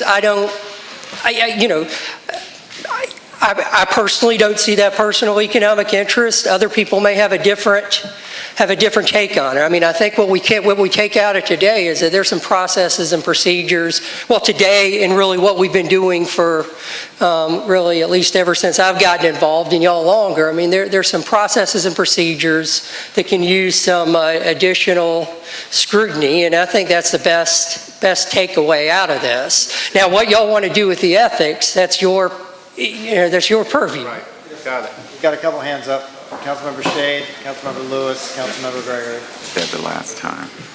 Yep. Councilmember Shade. Thank you, Mr. Chairman. I want to just draw your attention to the last item you have on your report that we just were handed this afternoon. And you've made it pretty clear that it may be more appropriate for an individual council member to file a complaint with the Ethics Commission as opposed to the council body. And whether or not and we made a big deal about this, we're not adopting the report. The question before us is whether or not we accept the report. So by accepting the report, we're not attesting to what you have in here, the factual findings and alleged violations. So I just want to make it clear to everybody in this chamber that you've given your advice to us that by accepting the report, we're not attesting to the findings and the alleged violations. That may fall on the shoulders of any individual. It doesn't have to be a member of council to do that. It could be any citizen can make that call. Am I correct in that assumption? Absolutely. Okay. Councilmember Lewis, then Councilmember Gregory. And I certainly agree with Councilmember Shea that what I was going to say. Any individual council member wants to file a complaint with the Ethics Commission, they have that right. But we've been discussing this stuff for the longest. I don't think 12 of us are going to agree with anything in this report. We know the internal auditor has done a good job, but I don't think we're going to agree. So if one of us or all of us, because I know all of us ain't going to agree, And the Ethics Commission ain't gonna question 12 people. So if one person feel that they got enough information that they want to find the ethics report, fine, we do it. If not, whatever we ask Ms. Herdina to bring to us tomorrow night, if we feel that she didn't give us what we want, then council make a decision on that tomorrow night. I think we need to move on. Councilmember Gregory. And I'd like to move on too, but I'd like to remind you of the responses to my questions to you the last time you were here. And I was very, very specific. The first was that the Ethics Commission does have the authority to initiate a complaint absent a complainant. And I think you said yes. I also ask you, whether or not, based on your assessment of the report, whether or not there was enough information in this report that might warrant a commissioner-initiated complaint process. You said yes, and we can go back to the record on that. You said yes. But now, as I'm hearing you, and perhaps because you have additional information, those responses may have changed. Well, Your responses may have changed. And well, no, I'm glad to address that. I mean, Section 8-13-320, 10D of the Ethics Act says that the commission, upon the receipt of information, can file a complaint on its own motion of 6 members or more. Now, whether the commission exercises that authority or whether staff chooses to exercise that authority may be a different question. I can speak to practice when I was there, and I can speak to practice when I was there that opening a complaint isn't a high hurdle. So it's no judgment on the merits, but I think there's enough to open a complaint, but I'm not making a judgment on the merits, but I think there's enough. But whether the commission acts on that, it's up to the commission or staff. thanks, that was a fair response. Sure. Appreciate that, thank you. Sure. Councilmember Griffin, then I have a question, just a procedural question. Go ahead. Same thing with me, procedural. We're not adopting this, right? It's an opinion piece, The report. right? Okay. Only the audit report. That's correct. So a procedural question from, I think it was last meeting or the meeting before, I'm a little confused. There was a representation made, I think, by the mayor that he was just going to turn this all over to the Ethics Commission. Has that happened? I'll let the mayor address that if he wishes to. Okay. I mean, that would sort of satisfy the conversation you were just having with the council about Section 8-13-700A, that upon receipt of information, they may or may not initiate their own investigation. Am I correct about that? Yeah, yes. Fair enough. All right, any other further questions for our legal counsel? Well, we're going to get to that next. Any other further questions for our legal counsel? Because I think the answer is he doesn't know, right? I don't know, and if there is a complaint, everybody should know the confidentiality. Whether any information had been submitted. Oh, I don't know. Okay. Yeah. Okay, thanks. All right, next, council questions for mayor. Now, in accordance with our conversation of last meeting and with emails back and forward, 2 members of this council have submitted written questions, Councilmember Griffin and Councilmember Moody. They have been submitted to the mayor. Am I correct about that, Mr. Mayor? Did you get a copy of these questions? I did, about 10 o'clock this morning. Okay. So I'm now going to turn it over to Councilmember Moody. Councilmember Moody, you want to go first? I see you leaning forward. At some point, I want to make some comments about, and I've already said this before, about, I don't think we have a legal problem here, a criminal problem. We may or may not have an ethics problem, but we do have a poor judgment problem. And there's 2 things that have been brought to my attention. I mean, several people had asked me, number one, about the mayor's parking, and maybe somewhat in defense of the mayor, we're used to things being done one way. The previous mayor used to have a place down in, I think it was Park Parks now, but down in that lot, the mayor parked there, but some of the staff, some of the citizens say, well, what does the mayor, he parks his car in front of City Hall in a meter spot. We're not supposed to our manual says staff's not supposed to do that. And if that place is taken, sometimes he'll park his car in the curb where there is no parking spot in front of City Hall. Again, if you're going to lead an organization, you have to lead it from the top and expect people to do what you do. So if you expect our staff to do that, then I think that's all right. The second thing was that I just happened to be at a couple events, and there was a photographer, and of my own mind, I just wanted to ask, was that photographer paid by the city? Well, I would hope that photographer was paid by your campaign. So should I address the parking first, or? Sure, I mean, those are just my questions. Those are the two questions submitted. So, I just wanted on the record, what that is. Since I've been mayor, both when I had use of the city car all the time, I haven't elected to use it at this time as a take-home vehicle, and I'm using my personal vehicle to get to and from the office. But first, let me say, working for Mayor Riley back in the 90s, and even my observations as a private citizen over the years, I don't know about you, but I often saw the MG25 tag out front of City Hall. In addition, there is a space provided for the mayor behind 116 Meeting Street. So since I'm using my personal car right now, I've been exploring various options. I do use that parking space behind 116 Meeting Street on occasion if the city car is not using it. And over the last couple of weeks, to be honest with you, Rick Giroux was on vacation, so I was able to use that space. I've also used my mother's backyard, which is about 3 blocks away, and then I have a friend nearby who has a business lot, and he allows me to use the space. So I've been using various parking spaces, and I think that's my right. But yeah, I consider it conducting city business to be working here at City Hall, and often I will park out in front of City Hall. So I don't know. Yeah, I guess my statement is, if you got a parking place there, you put mayor parking for the mayor, that's fine. But not, I mean, if you're gonna park illegally on a curb or something like that, not in the space, but on a, does that mean we can all park in front of a fire hydrant or whatever? I mean, I don't think that's the case. Well, I don't park in. That's just what I heard, and, I haven't parked in front of a fire hydrant, I assure you. So, and privately, I get a ticket every now and again, and I pay them. I don't know what events you're referring to, but I do have a campaign, both volunteers and staff at this point, who occasionally take my picture.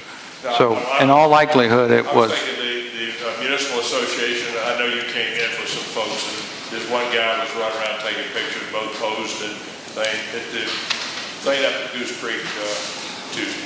I don't know who that was. I think he was somebody with the town of Goose Creek.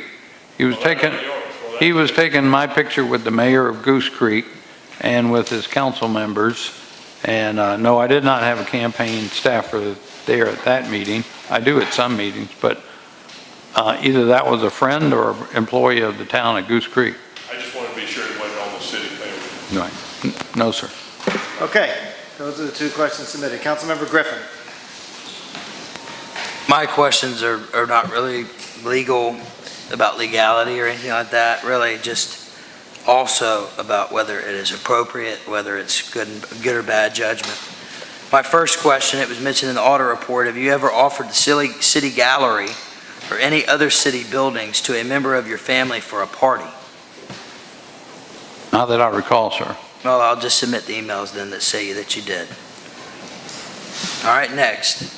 Have you ever assisted your family on real estate transactions while being mayor? Are you going to finish that one question? Got past number one. Don't go backwards. Let's keep moving forward. Have you used your city email to discuss business properties with your son who works at the company where you were previously employed? Well, as stated by Mr. McJernick in the report, there were none that were related to city business. Yes, my son works with CC&T Real Estate Services, where I previously, quote, hung my license as an independent contractor and realtor. And Joseph continued after my departure to manage some of the properties and listings that I had prior to becoming mayor. So yes, I have communicated with Joseph on some city email regarding some of those issues and properties that I handled prior to becoming mayor, mostly on things that, only I would have knowledge of from having worked those properties. Okay, next question. Your son Joseph asked you to appoint somebody to a board as a favor because he was a Wofford grad and contributed to the Post and Courier. Do you think that is appropriate? And how did you handle it?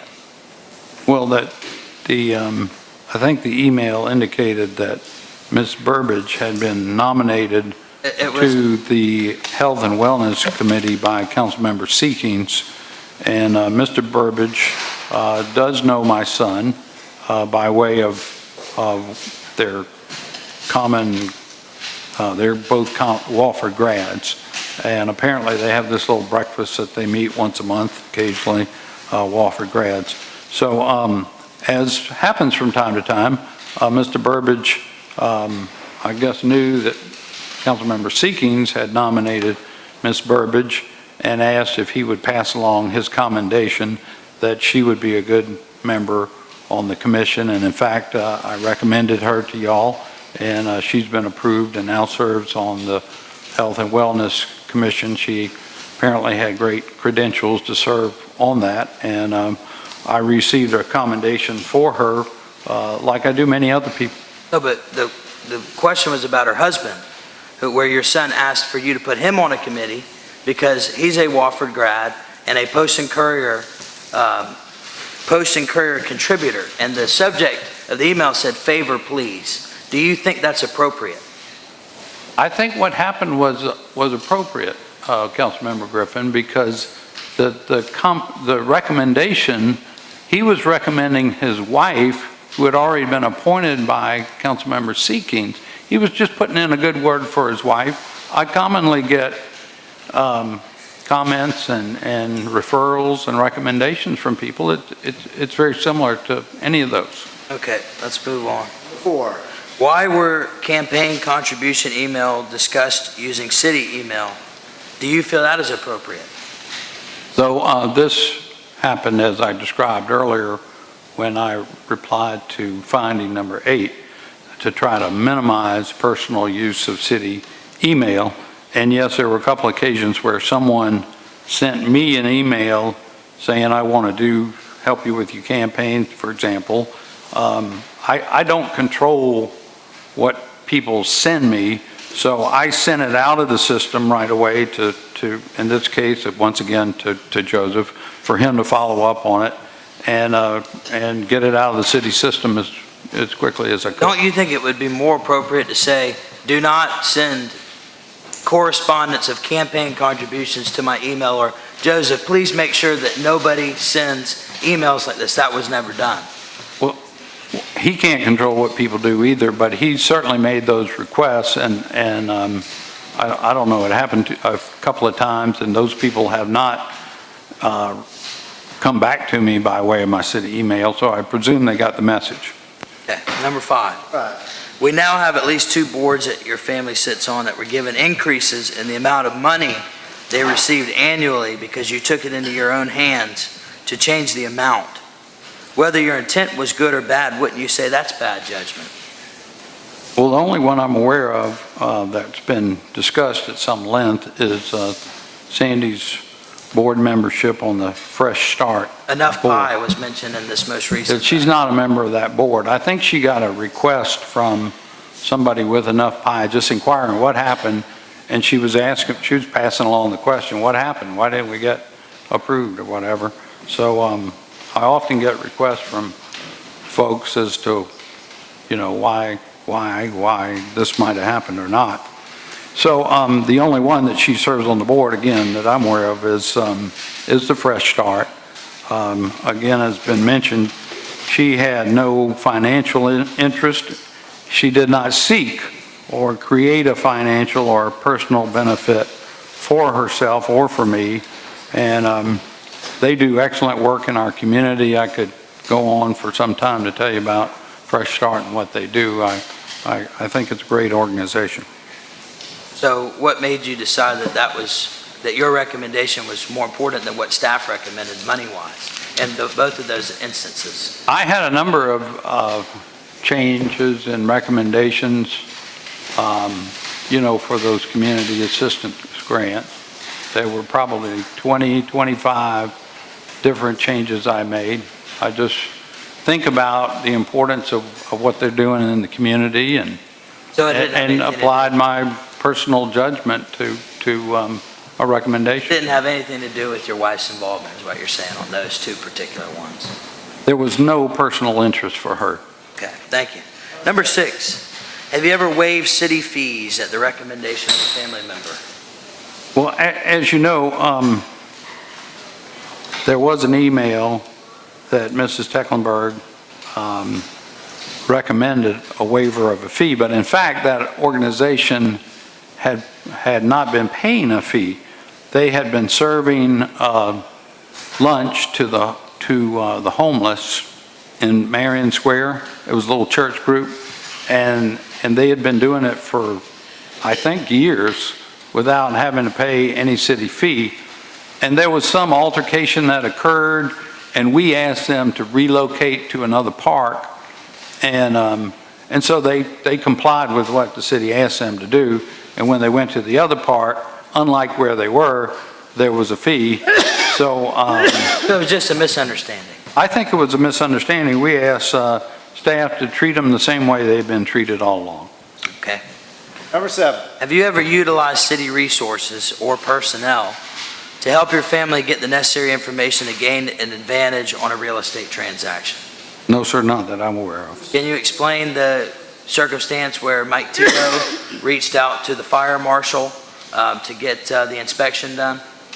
Yeah, like many requests we get in the mayor's office and through our customer service, we get requests to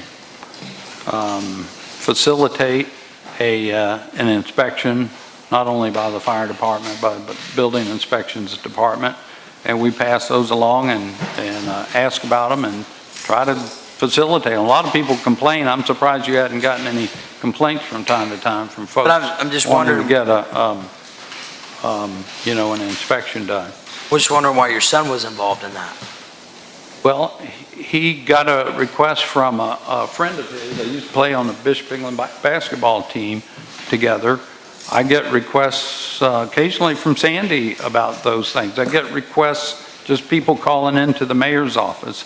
It's really kind of I don't say it happens every day, but every week we get requests from different folks, different sources, asking for us to expedite some matter with inspections. It's very common.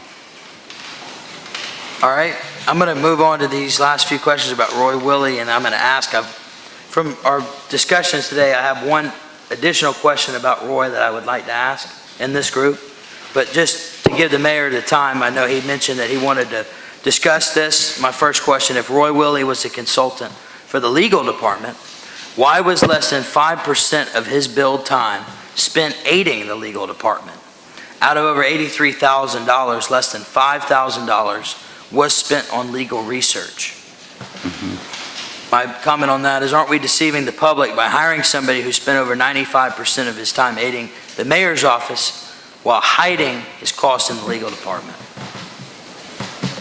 Well, Mr. Willie is an attorney. He's, and I know some of you may not like some of his past volunteer activities in politics, but that was on a volunteer basis. He's a very bright individual. He attended Harvard University and then graduated from law school. From the beginning of my term as mayor, he has been an advisor on legal matters, and also I would have considered him at the time part of my leadership team to help put into place initiatives that all have legal implications that I proposed when I was running for mayor. Things like getting the citizen service desk in place, things like looking at the nature of economic development in our city. So he worked on all these things, and I guess if I may recount a little history, I changed the practice of the mayor, the city, having outside corporate counsel when I asked that Ms. Cantwell become our corporate counsel. And there's a budget in the legal department for the hiring of attorneys on legal matters and advice to the mayor. And that's exactly what I did. And so how the invoices were broken down were actually reviewed by the legal department. I know it's not cheap to hire an attorney. I do believe of the range of fees that we allow, that his was at the lower end. So I find in almost every issue that we dealt with, and even in one of the emails that you submitted, he reported on any number of initiatives that he was advising me on and helping with. They all have some legal analysis or aspect or viewpoint required. So that's just what happened. It went on. He was my advisor for about a year and a half. It became very clear to me, one time I remember it, we were in executive session across the way, the council made it clear that they didn't like his volunteer activities. And I listened from time to time, contrary to what some people may say. I would listen to counsel and your advice at that meeting, and I asked Mr. Willie not to continue his services. So that was the end of that, and that was now over 2 years ago. But yes, for the first year and a half of my administration, he was legal counsel and part of the leadership team, and advised me and the city on any number of important initiatives that we were working on. Well, I can recall back in 2017, whenever this issue came up, specifically, and I'm going to pull the minutes, it was off-site, it was at Daniel Island. We had just got elected, the new council members. And Frances Cantwell was asked what Roy Willie did in the legal department, and she said, I have no idea, none. So to sit up there and say that he was an advisor to you and they knew what was going on, maybe they did, maybe they didn't, but I still think there's a lot more to be said about that. Which brings me to my next question, which I think is probably one of the poorest moments of judgment in all of this, in that, do you think it was appropriate that we paid Roy Willie to work on the STR ordinance, and he was being paid to do so while he was suing the city to overturn a ticket he was written over an alleged illegal STR? I mean, that to me is hypocrisy at its finest. This guy is suing us, and he's also writing the ordinance for us and being paid to do so, which is in the audit report. How can that be appropriate? How can we justify that? I don't see that on my list of questions, to be honest with you. The next question I had. That one, I think, was the one that Councilmember Griffin noted he was going to add based on what was found tonight. So, Well, if you'd like to submit that in writing, I'll be glad to respond. Yeah. we'll accept a response to that in writing. Did Mr. Willie reach out to you and provide his wife's resume to you prior to you asking council to approve her as a municipal judge? He did provide her resume. She had already provided it online with her application. That included her resume. He did send it to me directly afterwards, just to make sure I'd seen it.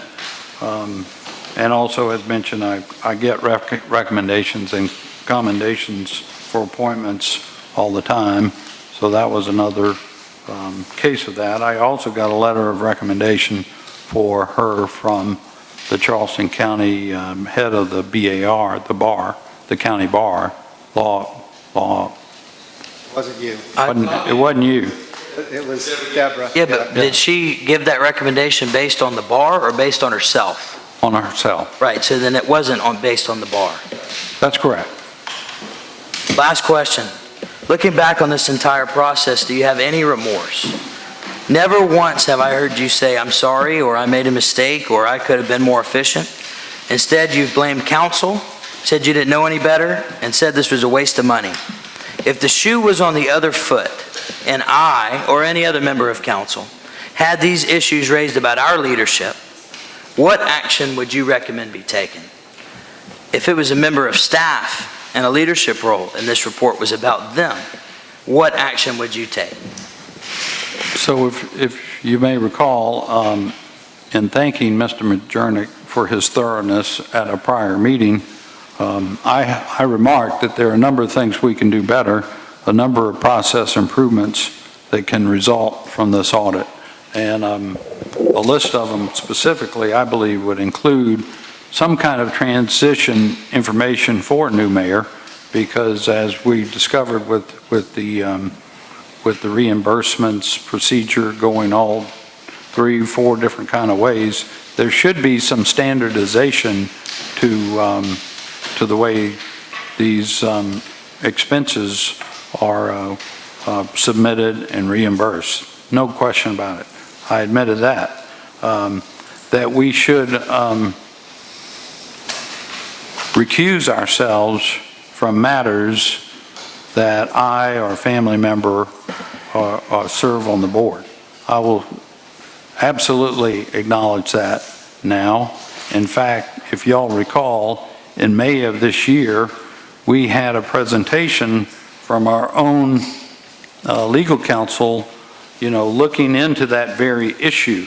I think I have the report here somewhere from Sterling.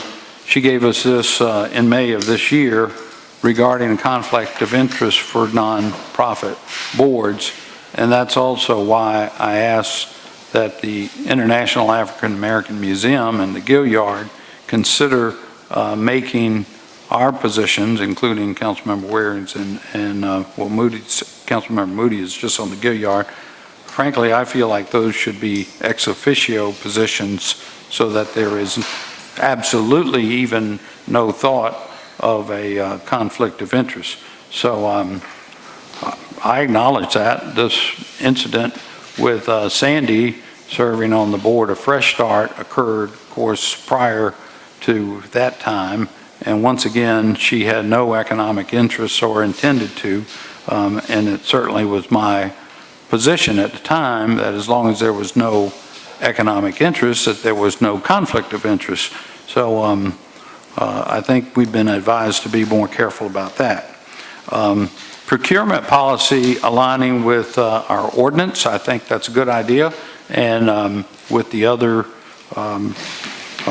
changes that we recently talked about at the budget ad hoc meeting, I think those, the policy and the ordinance ought to be brought into alignment. The P cards, I admitted that we were not getting enough training and information about those, even though, an internal audit just of the P cards found no irregularities of any kind about a year ago. Securing the email, I absolutely agree with that recommendation as stated earlier this evening, and also that we should try to minimize any personal email. So a lot of good things have come out of the audit.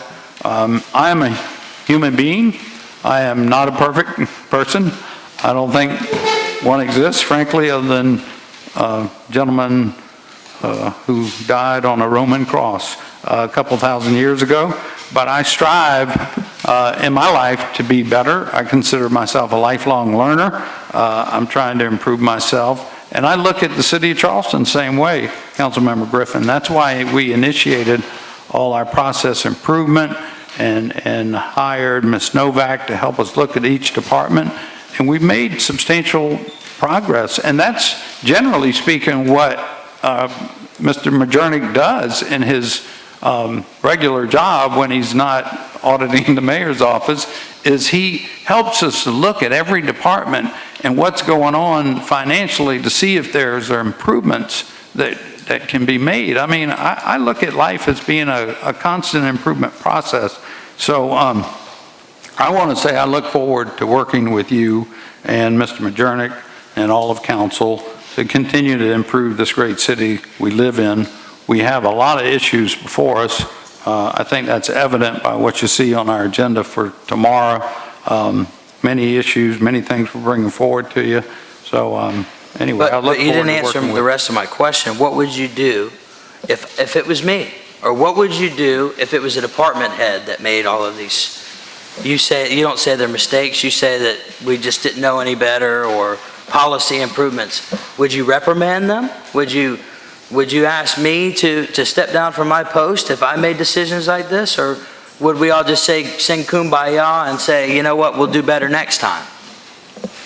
I mean, I'm wondering, what would you do if the shoe was in the other foot? Well, as I mentioned, I pointed out a number of the recommendations that were made that I think that we can collectively work on and improve processes. I got to, though, respectfully say that, my wife and I have had no financial interest in any of these matters, as pointed out. Our intent and our heart is to serve our citizens, and that's exactly what we've been trying to do. Well, that's great. But my last point, and this isn't a question, just a point, you just said that we're going to come up with a good list of policy changes and new ideas, but then you also called this political grandstanding and said it was a waste of time and a waste of money. You just said when Mr. Majernik is doing his regular job, he's coming up with great policy changes. Which is it? Was this a farce, or is this going to be great policy changes that's going to make your office better? Well, if you want to submit that one in writing too, that'd be great. I'd be glad to respond. All right, so we got 2 questions going to be submitted in writing. We'll have responses to. I think those are all the written questions that were received by Mr. Majernik and the mayor. Next item on our agenda is next steps. Let me just point out that one of the steps that's coming next is we're going to take up tomorrow night the question of acceptance of the audit. I'm not sure beyond that there are any next steps to be taken until we decide what to do with the audit. Do you all agree with that or not agree with that?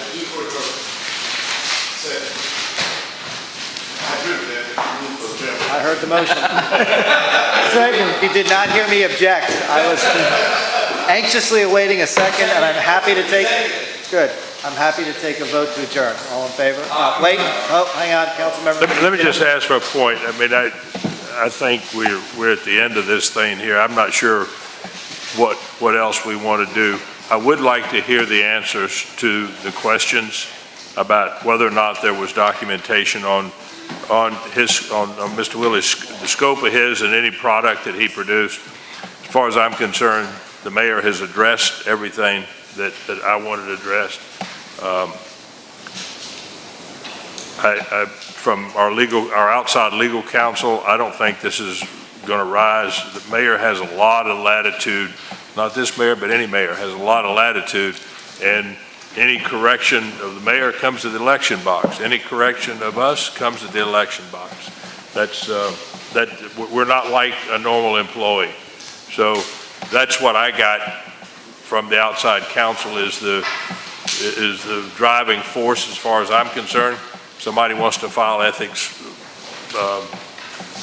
things, go for it. As I said at the beginning, I don't think the mayor's a crook. I don't think he's unethical. He may have exercised some poor judgment, but there, by the grace of God, I'm probably right there beside him. So I'm not going to throw any more barbs, and I just want to get this thing passed, but I do want to hear the answer to this. All right, any other? So then Councilmember Mitchell. I concur with that. I think we start to need just to try to move on now. I think most of what we asked for, I think, was given to us. And I said, we all sometimes make mistakes, and it's a learning process for all of us. So if we find something there that we made a mistake on, we can always try to rectify that mistake by making it better. And I think that's what we all hear about, making it better, because none of us know it all. we're going to make mistakes day by day. So even if the mayor made a mistake, he can make those changes too while we are here. The 13 of us can do it together. And if we find something need to be changed, the 13 of us here, 12 of us here, we can make those changes. And that's what we're here as elected officials. So I believe we need to move on, and the questions that came up, we'll get those questions answered, and probably by tomorrow, and then we'll move on. And let's move on and try to make everything the best we can. Councilman Waring. I agree with most of that, but I will say this. Never again should, if we find out that there's not a hard contract showing the scope of work, and in particular a body of work that was submitted for $83,000 of taxpayers' dollars, never again should anybody be able to tuck away a consultant like that. In other words, you can spend almost $100,000, and Councilman Griffin is right, 6 months worth of work was all of a sudden donated to the city of Charleston. That would have clearly been over $100,000 worth of expense without proper oversight. So if there's not a policy change, that can happen again with this mayor or any other mayor. And that's wrong.